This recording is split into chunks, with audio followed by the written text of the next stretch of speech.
सभापति महोदय जी, आज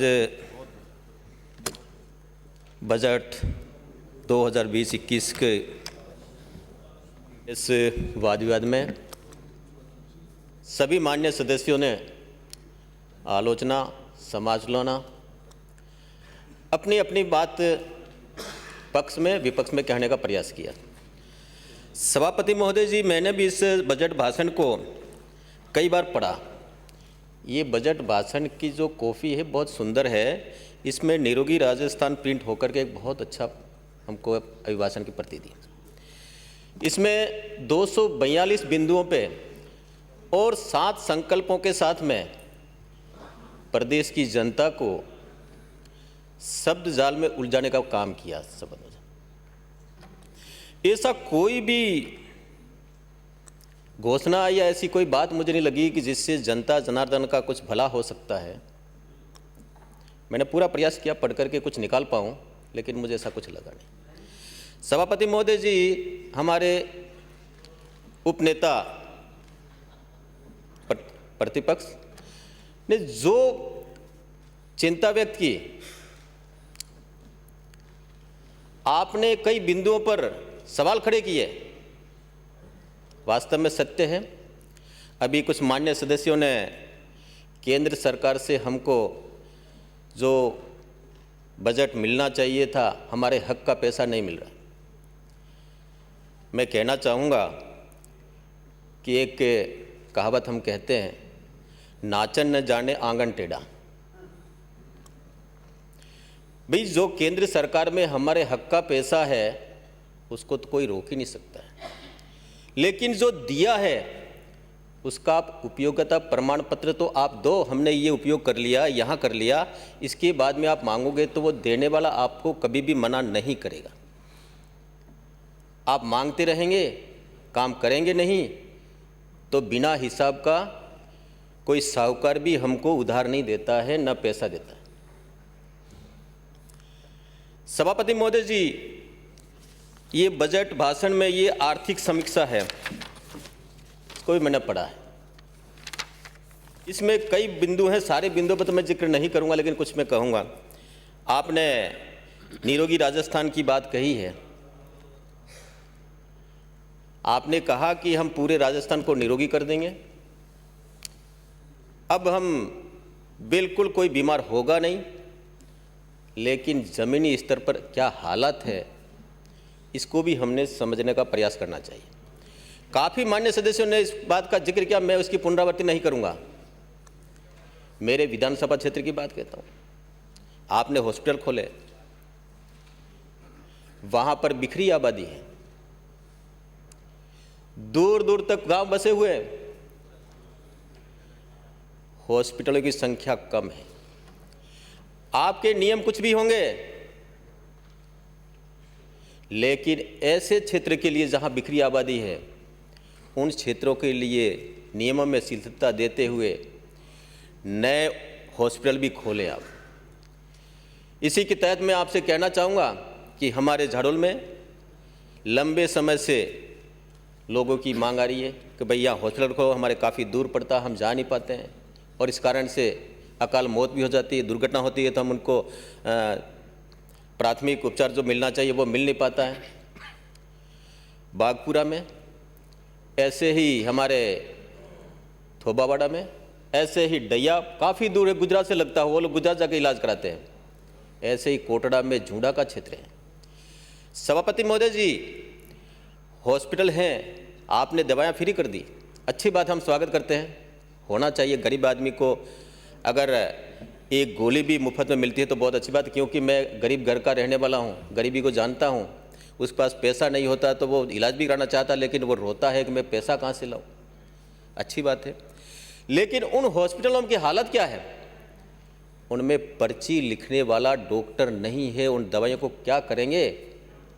इसका जवाब भी मुख्यमंत्री दे। मैं कुछ आपके सामने जो स्थिति है जाडोल की वो बताना चाहूँगा। जाडोल हमारा सामुदायिक स्वास्थ्य केंद्र है, उसमें एक भी डॉक्टर नहीं, 10 की पोस्टिंग है, 10 के 10 खाली हैं, 2 की प्रतिनियुक्ति कर रखी है। अब कैसे चलेंगे ये हॉस्पिटल? कैसे दवाइयों का लाभ लेंगे वहाँ की जनता? इसी प्रकार से ये ओगना में 5 की पोस्ट है, 3 कार्यरत है, 2 खाली है। ऐसे ही कोटड़ा में सामुदायिक स्वास्थ्य केंद्र 4 हैं, 4 में से 4 ही खाली है। ऐसे एक एक की गिनती करूंगा तो बहुत लंबा समय हो जाएगा। स्थिति ये है, इसलिए मैं चाहूँगा कि कम से कम वहाँ पर रिक्त पदों को भरने का हम प्रयास करेंगे तो निश्चित रूप से इन योजनाओं का जनता जनार्दन को लाभ मिलेगा। आगे चल कर के आपने कहा किसानों के विषय में हम सुनते सुनते मतलब वैसे हो गए कि कब तक सुनेंगे किसानों के लिए, किसानों को हम भला कर देंगे, किसानों को ऊपर उठा देंगे, किसानों को अब समस्या नहीं रहेगी, ये बातें तो हम सुनते ही आए। अब किसानों की चिंता आपने खूब की है। अब अभी बजट में आपने 1000 करोड़ रुपए का कृषक कल्याण कोष की स्थापना की, अच्छी बात है। और अब हम चाहेंगे कि 13 तारीख को आपका बजट पास हो जाएगा, वित्त विधेयक पास हो जाए, उसके बाद में आप जादू का डंडा घुमाएंगे और राजस्थान के किसानों का भविष्य बदल जाएगा, किसान का जीवन स्तर ऊपर से उठ जाएगा। कैसे संभव है? आज तक तो आपने किया नहीं। बहुत लंबे समय तक राजस्थान की धरती पर, हिंदुस्तान की धरती पर आप लोगों ने, हिंदुस्तान की जनता ने, राजस्थान की जनता ने आपको सत्ता हाथ में सौंपी है। फिर भी आज किसानों के लिए हम ये चर्चा करते, किसानों का आज कुछ हुआ नहीं। केंद्र सरकार ने योजना बना करके, चाहे अटल जी हो, चाहे मोदी जी की सरकार हो, किसान को ऊपर उठाने के लिए, किसान का जीवन स्तर ऊपर उठे, किसान के जो फसल है उसका उचित मूल्य मिले, उचित दाम मिले, इसका प्रबंध करके उस किसान को ऊपर उठाने का काम किया है। सभापति महोदय जी, कुछ मैं जिक्र आपके ये आर्थिक समीक्षा के लेकर के करूँगा। आप लोगों में एक कला है, अगर पिछली सरकार ने कोई जनता जनार्दन के लिए, उनके भले के लिए कोई योजना बनाई है, उसको हम बंद कर देंगे या तो उसका नाम बदल देंगे। हमें कोई तकलीफ नहीं, आप नाम बदल दो, कुछ भी करो, लेकिन योजना तो चालू रखो। गुरु गोलवलकर योजना है, बहुत अच्छी योजना है। जनता के सहयोग से आप परिसंपत्तियों का निर्माण करेंगे। 90% सरकार का हिस्सा होगा, 10% जनता जनार्दन देगी। उनकी भागीदारी से वहाँ जनता जो भी चाहेगी वो परिसंपत्तियों का निर्माण करेगी। लेकिन आपने इसको बंद कर दिया। एक मान्य सदस्य ने दिया, कहा गोलवर कौन है? मैं उनसे पूछना चाहूँगा, गोलवर आपको समझ में नहीं आएगा, इसके लिए तो आपको संघ की शाखा में जाना पड़ेगा, तब जाके आपको समझ में आएगा गुरु गोलवर कौन है। वो हिंदुस्तान की आत्मा थी, प्रखर राष्ट्रवाद थे। सभापति महोदय जी, आपने कुछ आंकड़े में आपको बताना चाहूँगा कि मैं जिस क्षेत्र से आता हूँ, हमारा विभाग है, वहाँ पर ये काम करता है। उस विभाग की स्थिति क्या है? आपने जनजाति क्षेत्र में केंद्र प्रवर्तित योजना और राज्य मध्य में बजट कितना मिला? 639.64 करोड़ रुपए। आपने उसमें से व्यय कितना किया? आपने मात्र व्यय किया 287.99 करोड़ रुपए। अब आपसे पूछना चाहता हूं कि ये बजट केवल देखने के लिए है या दिखावे के लिए है, ये तो हमें बताएं। अब आपका ये सेशन सत्र खत्म हो रहा है, ये बजट आपके कोई उपयोग हुआ नहीं। एक एक योजना का मैं आपको जिक्र करूं, कुछ आपने जो किए हैं, आपने गाय भैंस बकरी देने का काम किया था। इसमें आपके लक्ष्य कितने थे? 2000। उपलब्धि 218। ऐसे ही लाखों में आपने वित्तीय वर्ष में जो की है वो 200 में से 46.45 लाख। अब ये एक एक का मैं वर्णन करूंगा। अब व्यक्तिगत पंप सेट में आपसे मैं निवेदन करना चाहूँगा, व्यक्तिगत पंप सेट वहाँ का आदिवासी लेकर के कम से कम अपनी फसल को पिलाई कर सकता है और उसी से उसका जीवन स्तर उठेगा। आपने पंप सेट दिए ही नहीं।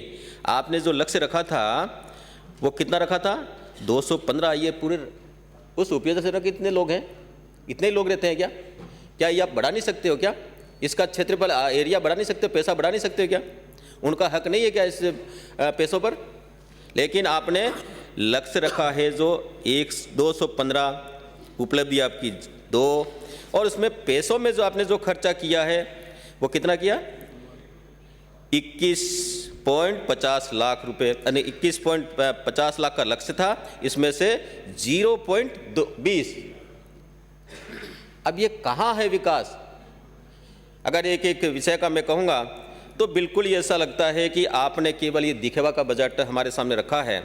इसी प्रकार आप यहाँ आएंगे तो ये जो जनजातीय क्षेत्र के विकास के कार्यक्रमों को लेकर के हम कहेंगे तो आपने यहाँ पर जो जनजातीय विद्यार्थियों के प्रतिभावान छात्रवृत्ति, ये आपने संख्या आपने 4223, आपने 1 रुपया खर्च नहीं किया। क्या बताना चाहते हो? कम से कम ये तो बताओ कि हमने कुछ उपलब्धि प्राप्त की है, कुछ हमने किया है। क्या है जो आपको वाहवाही लूटने का काम करते हो? इसी प्रकार आपने यहाँ आकर के आप देखेंगे जो खर्चा किया पूरा का पूरा 100%। इसमें आपको मैं बताना चाहूँगा, इसमें मुझे संदेह है इसलिए मैं कहना चाहता हूँ सभा में। ये कथोड़ी शहरिया जनजातियों के लिए आपने निःशुल्क घी, दाल, तेल, इनका विवरण है। इसमें आपने 100% खर्चा किया है। अब ये वास्तव में हुआ है कि नहीं हुआ, आप वहाँ जाके देखेंगे तो पता लगेगा उनको मिला भी है कि नहीं मिला है। क्योंकि इसमें आपने 1,21,237 और इतना का इतना आपने खर्चा कर दिया। इसी प्रकार एक जो और है जो खेरवा जनजाति के व्यक्तियों के लिए, ये भी दाल घी सब यही है, इसमें 21,411 पूरा का पूरा खर्च किया है। अब ये जवाब दे तो हमको बताए कि हमने वास्तव में धरती पर इसको खर्च किया है कि फिर कागजों में केवल बताना का काम करते हैं। इसी प्रकार कृषि और पशुपालन उद्यान के विकास कार्यक्रम में आपने जो किया है इसमें 1,45,869, इसमें आपने खर्चा नील किया है। अब क्या है इस बजट में, हम क्या बताना चाहते हैं? आप वाहवाही लूट रहे, हमको बताने का प्रयास करेंगे। आगे चल करके मैं आपसे शिक्षा के क्षेत्र में कुछ बातें आपसे कहना चाहूँगा। माननीय सदस्य समाप्त करें। अब आप थोड़ा सा कह के खत्म करें। नहीं, थोड़ा 1 मिनट में अपनी बात को समेट लें। आप 2 मिनट देंगे तो मैं कुछ कह पाऊंगा। आदिवासी क्षेत्र से जल्दी है तो। शिक्षा के क्षेत्र में मैं आपसे कहना चाहता हूं, शिक्षा के क्षेत्र में स्कूलें तो भारतीय जनता पार्टी राज में खूब खुल गई। कुछ माध्यमिक खुली, माध्यमिक भी खुली, प्राथमिक भी खुल गई। आपने कहा बंद करने का काम किया जहां आवश्यकता नहीं है, और केवल हम सरकार का खर्चा उठाते रहे, ये भी ठीक नहीं। वहाँ आवश्यकता है वहाँ खुलना चाहिए, खोले हैं। लेकिन आप विद्यालय भवनों की क्या स्थिति है? वहाँ के भवन, पिछली बार भी मैंने कहा था, जर्जर हालत में भवन है, पुराने भवन हैं। खेरवाड़ा में बरसात में एक स्कूल का भवन गिर गया, 2 बच्चों की मौत हो गई। मैं चाहूँगा कि उन भवनों को आप नए भवन के रूप में उनका निर्माण कराएं।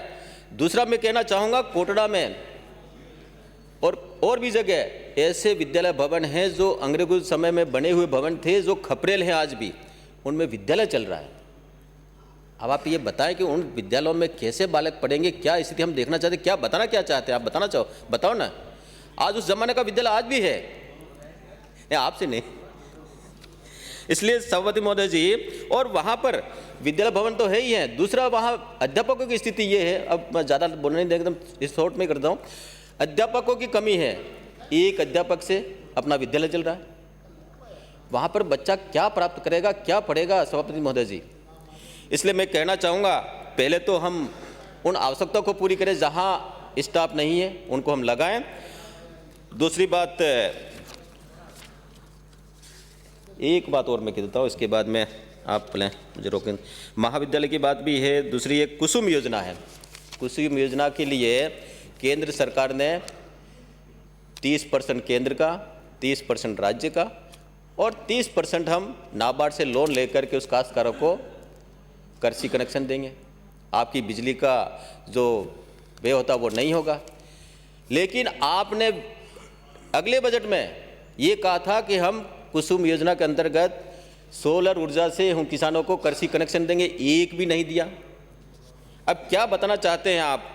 इसलिए मैं एक हमारे क्षेत्र में खेल की बात बहुत हुई, उस क्षेत्र का खिलाड़ी लिम्बाराम जैसा अंतर्राष्ट्रीय स्तर पर ख्याति प्राप्त की है, अर्जुन पुरस्कार प्राप्त किया है।